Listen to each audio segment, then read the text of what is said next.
Kumabog ang dibdib ni Emmy sa sinserong titig ni Dark Indigo. Tila tumagos iyon sa kanyang puso. Payagan mo akong ligawan ka, please. Tila nag-echo iyon sa pandinig niya, napakurap na lamang si Emmy. Hindi siya makapaniwala sa narinig. Gusto akong ligawan ni Dark Indigo Villacorda. Ugong ng kanyang isipan, Mommy. Tila bumalik si Emmy sa realidad sa pagtawag na iyon mula kay Hyde. Mabilis siyang bumitaw mula sa pagkakahawak sa kanya ni Indigo. Tinatawag na ako ng anak ko. Kandautol niyang saad. Gumuhit ang kiming ngiti sa labi ng dalaga, bago umatras ang kanyang mga paa. Next time na ulit tayo mag-usap, bago pa makaimik si Dark Indigo, ay mabilis nang tumakbo si Emmy patungo sa park. Wala na siyang nagawa. Napabuntong hininga na lamang siyang hinatid ng tingin ng babae. Hindi na nagawa pang lingunin ni Emmy si Indigo. Basta nagpatuloy lamang ito sa paglayo. Humihingal siya nang makarating siya sa kinarunan ng mga bata, kaya napahawak na lamang siya sa kanyang dibdib. Tila ba sa ganun paraan ay maibsan ang kanyang pagod at ang malakas na tibok ng kanyang puso, dahil sa sinabi ni Indigo. Mommy, let's play. Nang bumaling siya ng tingin sa pinagmula ng tinig ni Hyde, ay nasalo niya ang titig ni Ashton na nasa likuran ng bata. Walang emosyon ang mga mata nitong nakatitig sa kanya. Gayunpaman ay tila nakita niyang nag-igting ang panga nito. Hindi niya lang sigurado kung tama ba ang nakita niya, o namamalikmata lamang siya. Aniya, bakit pakiramdam niya ay nakagawa siya ng kasalanan? Gayunpaman ay ipinagsawalang bahala na lamang niya iyon, at sinamahan na lamang ang mga bata sa paglalaro. Tara, laro tayo. Isinantabi niya ang laman ng isip, at sinamahan niya ang kanyang mga anak. Nang mapagod ang mga bata sa kalalaro, ay saka lamang nila iniwan ang palaruan. Dumiretso sila sa nirentahang silid ni Ashton. Palit muna kayo ng damit. Pahinga muna tapos mamaya ligaw tayo. Pahabol niyang turan sa mga bata, nang dumiretso sila ng sampa sa kama. Malawak ang kwarto nila. Nangingibabaw ang kulay puti at wood brown na kulay sa loob. Malaki rin ang kama na tansya ay kasya silang apat. Gawa sa salamin ang kanang bahagi ng silid. Mula roon ay makikita ang malawak na pool, at ang halaman ng malapit roon. Natigil lamang siya sa paggala ng tingin, nang marinig nila ang doorbell. Kaagad namang tinungo ni Ashton ang pinto at binuksan iyon. Siya naman ay lumapit na sa maletang dala nila, at naghanap ng damit para sa mga bata. Nagawa pa niyang lingunin ang pinto, habang naghahanap ng damit. Nakita niya mula roon ang isang babaeng staff na may dalawang food cart. Matamis ang ngiti nito, habang kausap si Ashton Blumentritt.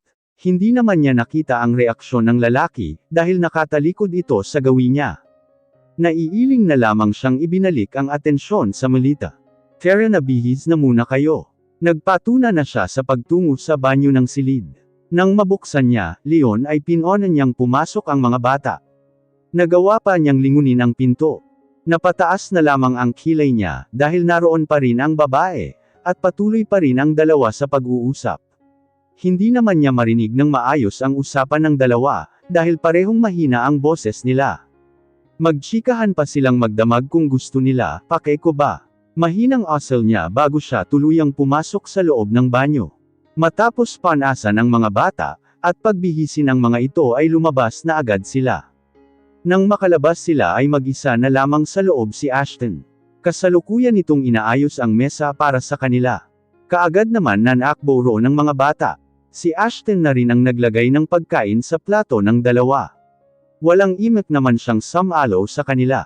Hindi na rin nila nagawang mag-imikan ni Ashton Blumentritt. Pareho na silang naging abala sa pag-asikaso sa dalawang bata, habang kumakain din sila. Ligo lang ako. Palem niya nang matapos niyang may salansan sa food cart ang mga ginamit nila sa pagkain.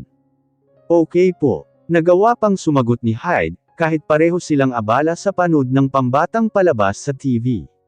Prenteng nakasandal ang dalawa sa kama, at nasa TV ang atensyon. Si Ashton naman ay abala sa kanyang cellphone. Nang matapos siyang maligo, ay napili niyang isuot ang isang kulay puting maxi dress na may printed design na mga dahon. Sa loob ng banyo na rin siya nagbihis. Nang lumabas siya ng banyo, ay kasalukuyan na niyang tinutuyo ang kanyang buhok gamit ang puting tuwalya. Natigil lamang siya nang mapansin niyang mag-isa na lamang si Ashton sa kama. Tanging jogger pants na lang ang suot nito, at walang pang-itaas. Nahadyap ng kanyang mata na ang suot nitong damit kanina na nasa ibabaw na ng bedside table. Teka, nasan ang mga bata? Sa halip sumagot si Ashton, ay tumayo ito mula sa pagkakaupo. Diretso ang tingin nito sa kanyang mga mata, kasabay ng paghakbang niya palapit sa kanya. Nasan sila? Kandautol niyang saad. Automatiko siyang napaatras.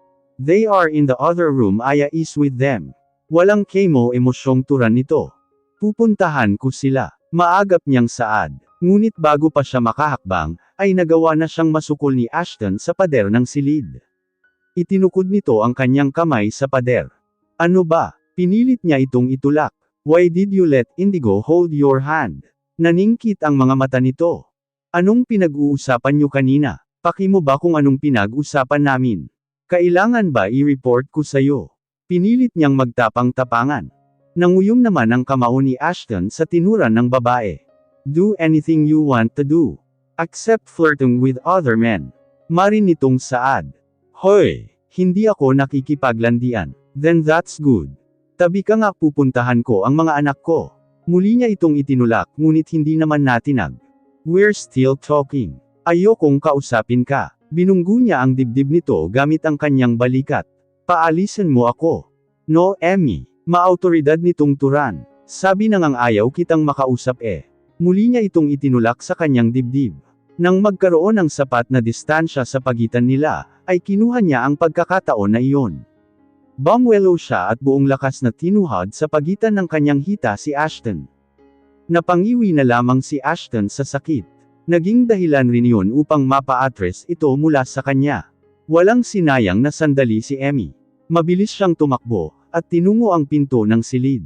Bago niya tuluyang pihitin ang doorknob, nagawa pa niyang lingunin si Ashton. Nakita niyang namimilipit pa rin ito sa sakit. Nang bumaling ito ng tingin sa kanya, ay mabilis niyang ipinihit ang doorknob, at kaagad na lumabas ng silid. Nakailang hakbang pa lamang siya, nang marinig niya ang pagtawag. Emmy, napatingin siya sa pinagmulan ng tinig. Sa di kalayuan ay naroon si Indigo. Anong nangyari? Mabilis nitong tinawid ang kanilang distansya. Sandali rin itong napatitig sa buhok niyang hindi pa nadadaanan ng suklay. Itago mo ako kay Ashton. Bakit? Nagsalubong ang kilay nito. Mamaya na ako magpaliwanag. Ginagap niya ang kamay ng lalaki, upang hilin niya nito palayo. Ngunit bago pa siya humakbang, ay natigil siya sa sunod na ginawa ni Dark Indigo. Bigla itong humawak sa kanyang batok. Nanlaki na lamang ang kanyang mga mata, nang lamapat ang labi nito sa kanyang labi. Bago pa makaimik si Emmy, ay damapo na ang malakas na suntok sa mukha ni Dark Indigo. Sa lakas ay bumagsak ang lalaki sa sahig. Hindi pa nakontento si Ashton sa pagsuntok, marahas niyang hinatak ang damit ni Indigo. Nang may tayo niya ito, ay umamba ulit ito ng suntok. Kitang-kita ang panggagalaiti sa mukha nito. Tama na. Nagawang mahawakan ni Emmy ang kanyang kamay, kaya natigil ang pagdapo ng kamao nito sa mukha ng kanyang pamangkin.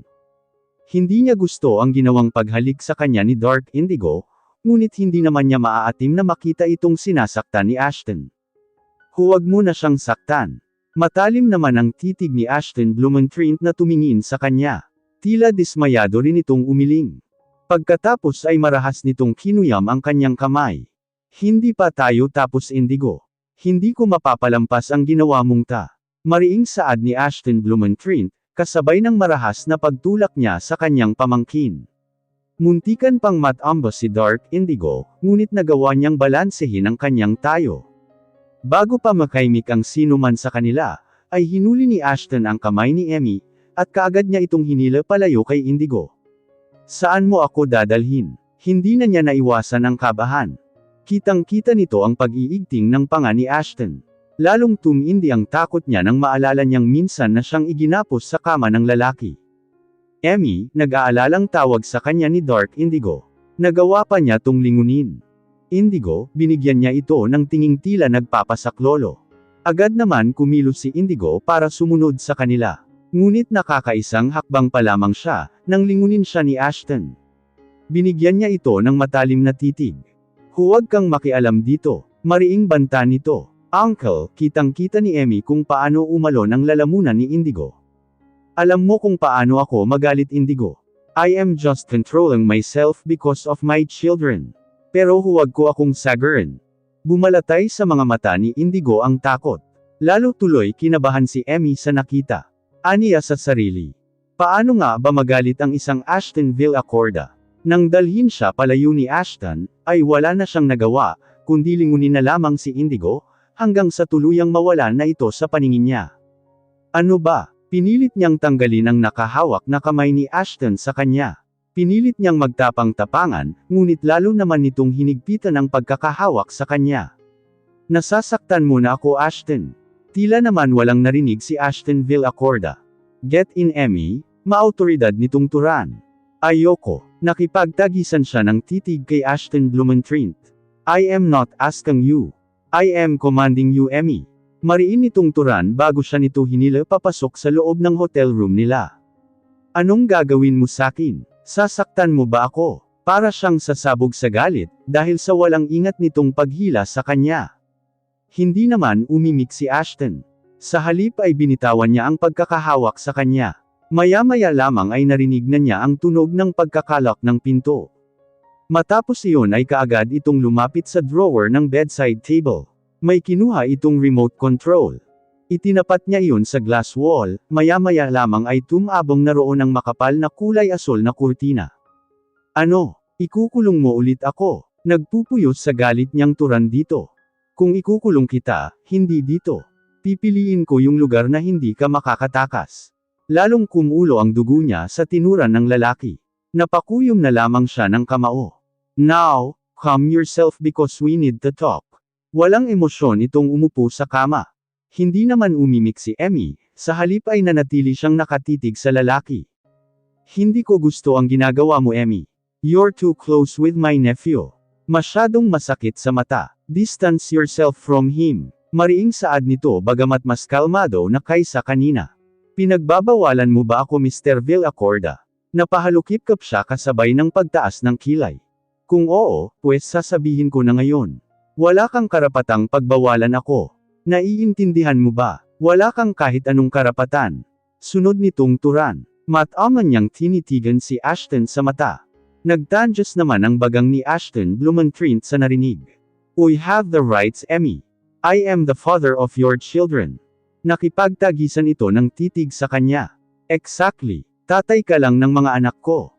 Pinagdiinan nito ang bawat salita. Kitang-kita naman ni Emmy ang pag-iigting ng panga ni Ashton sa kanyang winika. You know what? Kaya kung palampasin yung makipaghawak kamay ka kay Indigo. Pero yung makipaghalikan, for Pete's sake. May mga anak ka na. May mga anak na tayo. Makipaghalikan. Mapakla na lamang siyang napailing. Aniya sa sarili, hinalikan siya ni Indigo, hindi siya nakipaghalikan. Magkaibang bagay iyon. Gusto niya sanang itama ang sinabi ni Ashton, ngunit pinili na lamang niyang kumibo.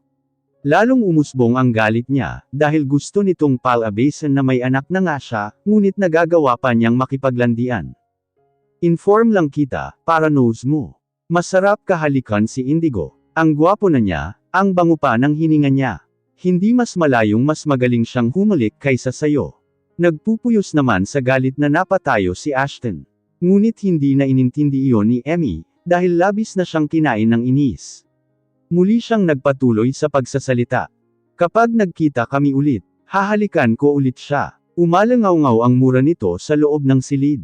Kitang-kita ang pamumula ng kanyang mukha. Kulang na lamang ay umusok ang ilong nito sa galit. Nagngangalit ang ngipin nitong lumapit sa kanya. Noon na natauhan sa mga pinagsasabi niya. Napalunok na lamang siya kasabay ng kanyang pag-atres. What did you say, Emmy? Matalim ang titig nitong titig na titig sa kanya. Lalo tuloy nataranta ang dalaga. Wala akong sinabi. Nanginginig ang tuhod niyang ipinagpatuloy ang kanyang pag-atres. Nang makahanap siya ng buwelo, ay mabilis siyang tumakbo patungo sa mas maluwang na bahagi ng silid, upang hindi masukol nito. Huwag mo akong takbuhan, Emmy, mariing saad nito. Galit eh. Bakit ka ba kasi nagagalit? You should know why. Nagsalubong naman ang kilay ni Emmy sa narinig. You know what, dahil sa sinabi mo. I realized one thing, we should do now what's right, Emmy. Let's get married. Ayoko. Umiling-iling ito kasabay ng muli niyang pag-atres. Tila naman kusang napahinto sa paghakbang si Ashton. Tila pananghinaan siya ng tuhod sa tinuran ng babae. Kung gusto mong bati tayo, huwag kang mapilit, huwag kang feeling boss.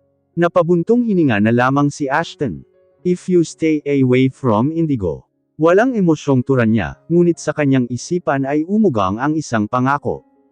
By hook or by crook, mapapasaka niya si Emmy Valdez. At isa lang nakikita niyang paraan, upang tuluyan na itong mapasakan niya, iyon ay ang buntisin niya itong muli. Natigilan naman si Emmy nang makita niyang huminto si Ashton. Tila bigla itong nahulog sa malalim na pag-iisip. Hoy Thunders, may problema ba? Hindi na rin niya maintindihan ang kanyang sarili. Kanina lang ay nagpupuyos siya ng galit kay Ashton, ngunit tila bigla na lamang naglaho ang nadarama niyang inis para sa lalaki. Hindi rin niya napigil ang sariling lapitan ito. Thunders back to earth na. Pamitik ang mga daliri niya sa harap ng mukha nito. Got you. Napatili na lamang siya nang pumulupot ang kamay ni Ashton Blumentritt sa kanyang baywang. Napakagaling mong artists. Matinis niyang tili. Pinagpapalo nito ang dibdib ni Ashton Blumentritt. Ano nga ulit ang sabi mo kanina about Indigo kiss? Pinanangkita niya ito ng mata.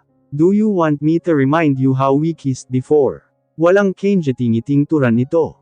Tila naman nanuyo ang lalamunan niya sa sinabing iyon ni Ashton.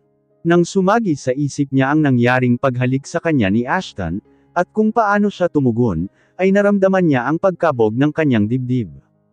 Joke nga lang yun. Tarantang turan niya. It's not a good joke, Emmy. Walang emosyon itong tumitig sa kanyang mga mata. Hindi ko matatanggap na sinabi mong good kisser si Indigo. What about me ha? Inilapit nito ang kanyang mukha rito dahilan para mag-hysterical siya. Huwag mo akong halikan. Napatili siya kasabay ng pagtakip niya sa palad niya sa kanyang mukha. No, you should learn your lesson. Hinawakan ni Ashton ang kanyang pulsuhan, upang tanggalin ito sa kanyang mukha. Ngunit pareho silang natigilan nang marinig nila ang tunog ng doorbell. Automatiko silang napatingin sa pinto. May tao. Marahan niyang itinulak ang dibdib ni Ashton. Unti-unti namang humiwalay sa kanya ang lalaki. Nang muling tumunog ang doorbell, ay walang imak na tinungo ng lalaki ang pintuan. Nang buksan niya iyon, ay bumungad sa kanila ang isang lalaking staff ng hotel. May dala itong tray. Mula roon ay makikita ang isang bote wine at 2 wine glass. Bahagya itong yumukod bilang tanda ng paggalang. Mr. Villacorda, I am here to give you. I haven't ordered any. Mabilis na tura ni Ashton, bago pa matapos ang sasabihin nito. It's from the hotel management, sir. It's our way to say thank you for trying our hotel and resort. Magalang at mahinahong tura ng lalaki. Thanks but I won't accept that. Ano ka ba? Bawal kayang tumanggi sa grasya. Lumapit siya sa pagitan ng dalawa. Salamat po rito. Siya na rin ang tumanggap sa hawak ng lalaki. Pinilit rin niya itong ngitian. Emmy. Saway ni Ashton. Sige na, kunin mo na yan. Iniabot niya kay Ashton ang hawak. Ikaw na nga ang binibigyan, ikaw pa ang maarte. Napailing na lamang siya. Wala na rin siyang nagawa kundi tanggapin iyon. Sige nalagay mo na yan doon. Inuman tayo mamaya. Buntong hininga na lamang si Ashton na tinungo ang maliit na mesa. Ma'am, kailangan niyo pong pumirma dito. Patunay lang po na na-receive niyo yung wine. Nakaguhit sa labi nito ang nahihiyang ngiti. Iniabot rin nito ang isang itim na ballpen. Okay, saan ba? Agad naman niyang tinanggap ang ballpen nitong hawak. Dito po, itinuro nito ang isang bahagi ng hawak niyang tila notebook. Agad naman napunta ang tingin roon ni Emmy. Ngunit agad siyang natigilan sa nakita. I am very worried, baka kung anong magawa ni Uncle sayo. Itatakas kita at ang mga bata. But you have to cooperate with me. Kailangan malasing si Uncle. Napalunok naman si Emmy sa nabasang note. Pirma na po ma'am. Nang magangat ng tingin si Emmy, ay marahan siya nitong tinanguan, at binigyan ng makahulugang tingin. Matagal pa ba yan? Tila inip na turan ni Ashton. Nakaramdam tuloy siya ng pagkataranta. Kaagad siyang nagkunwaring pumirma sa papel. Tapos na. Pinilit niyang sumagot. Sige po ma'am. Alis na po ako. Yumukod sa kanya ang lalaki, bago ako humakbang paalis. Sige salamat. Nang makaalis ang lalaki ay kaagad niyang sinara ang pinto. Nang muli siyang lumingon kay Ashton, ay pilit niyang itinago ang kanyang kaba. Tara, tagay tayo. Masiglang saad niya, na parabang nagyayaya ng K-barkada sa inuman. No, Emmy. Walang emosyon ang makikita sa mukha nito. Sayang naman yan kung hanggang titig lang tayo, di ba? No, hindi natin alam kung anong laman yan. Anong malay natin kung may lason yan? Napanguso na lamang siyang lumapit sa mesa at umupo. Kung meron, mananagot ang hotel management. At saka wala naman siguro, kasi hindi pa naman nabubuksan yan. Napabuntong hininga na lamang si Ashton. Do you really want that? Sana. Fine, tila sumukong tura nito. Pagkatapos ay kaagad rin itong pumwesto ng upo. Just make sure na kapag may nangyari sa atin, huwag mo akong sisihin. Sunod nitong turan dahilan para lalong kumabog ang dibdib ni Emmy. Ano namang mangyayari sa atin? Hindi na niya naiwasan ang mautal. Sumagi sa isip niya ang naging panaginip niya noon, kung paano dumausdas ang labi ni Ashton sa kanyang katawan, at kung paano siya napaano sa bawat haplos nito. Ipinilig na lamang niya ang kanyang ulo, para iwaksi ang nasa isip. Nang mapabilang siya sa lalaki, ay pinandilatan niya ito ng mata. Ano? Sabihin mo kung anong mangyayari sa atin. Taas noo niyang saad, pinilit siyang nagtapang-tapangan. Mataman itong tumitig sa kanyang mga mata, tingin na tila batagos hanggang kaluluwa. Ano sa tingin mo ang pwedeng mangyari? Hala, ang creepy mo. Nag-iwas siya ng tingin, nang maramdaman niya ang malakas na kabog ng kanyang dibdib. Tara na nga, inuman tayo. Kaagad niyang kinuha ang bote ng alak. Oh, buksan mo. Wala namang imik na kinuha iyon ni Ashton. Ito na rin ang naglagay ng alak sa baso. Woo, inuman na this. Kinuha ni Emmy ang isang wine glass at itinaas pa ito. Nang mahuli niyang nakatitig pa rin sa kanya si Ashton, ay muli niyang nadama ang malakas na pintig ng kanyang puso. Para maitago ang kanyang kaba, ay kaagad niyang tinungga ang laman ng baso. Napangiwi na lamang siya, nang maramdaman niya ang paghagod ng alkohol sa kanyang lalamunan. Gayunpaman ay nagpatuloy pa rin siya sa paglagok. Bottoms up. Nang makita niyang nanatili pa ring nakatitig sa kanya si Ashton, ay tinaasan niya ito ng kilay. Hoy Thunders, inom na, hindi pwedeng hanggang titig ka lang sakin. Sandali pa siyang tinitigan ni Ashton, bago sumimsam sa kanyang baso. Napakurap na lamang siya, nang makita niya kung paano umalo ng Adam's apple nito. Aniya sa isip, kailan pa naging sexy ang pag-alon ng lalamunan. Nang mahuli siya ni Ashton na nakatingin sa kanya, ay mabilis siyang nag-iwas ng tingin. Natagpuan niya ang sarili niyang muling nagsasalin sa baso. Nang muli siyang tumingin kay Ashton, ay nakatitig pa rin ito sa kanya. Hindi pa nito nainom ang kalahati ng laman ng kanyang baso. Ang kupad mo namang uminom eh. Dapat ganito. Muli siyang tumunga. Katulad kanina ay tinunggan niya ang alak, na para bang umiinom lang siya ng tubig. Nang maubos niya iyon, ay napangiwi na lamang siya, ngunit nagawa pa niyang magsalita nang nasalo niya ang titig ni Ashton. Ganon dapat para astig ka. Nilang na lamang si Austin. Tagay pa. Muling nagsalin si Emmy sa kanyang baso. Napailing na lamang si Ashton nang muling tumungga ang dalaga. Ang sarap. Napahalukip-kap na lamang si Ashton, nang muli itong magsalin sa baso. Nang matapos nitong inumin ang laman ng baso, ay ipilig nito ng ilang ulit ang kanyang ulo. Duda ni Ashton ay lasing na ito. Kasabay ng pagbitaw niya ng mura, ay ang pagdukdok niya sa mesa. Ikaw ang gusto kong lasingin, pero ba't ako yung nalasing? Hindi naman naiwasan ni Ashton ang mapakunot noo, dahil sa tinura nito. Ba't gusto mo akong lasingin? Sa halip na sumagot ay napaungol na lamang ang dalaga, umiling-iling ito habang nakadukdok sa mesa. Nasaan na ba kasi ang indigo na yan? Maya-maya ay turan nito. Napatuwid na lamang ng upo si Ashton. Aniya sa sarili, naiintindihan na niya ngayon kung bakit gusto siyang lasingin ng dalaga. Maaaring tama ang hinala niya sa simula pa lamang, na hindi talaga galing sa hotel ang alak. Umangat ang gilid ng kanyang labi. Naglaro sa isip niya ang isang plano. Kung darating man si Indigo, I'll make sure that he'll regret giving me this trap.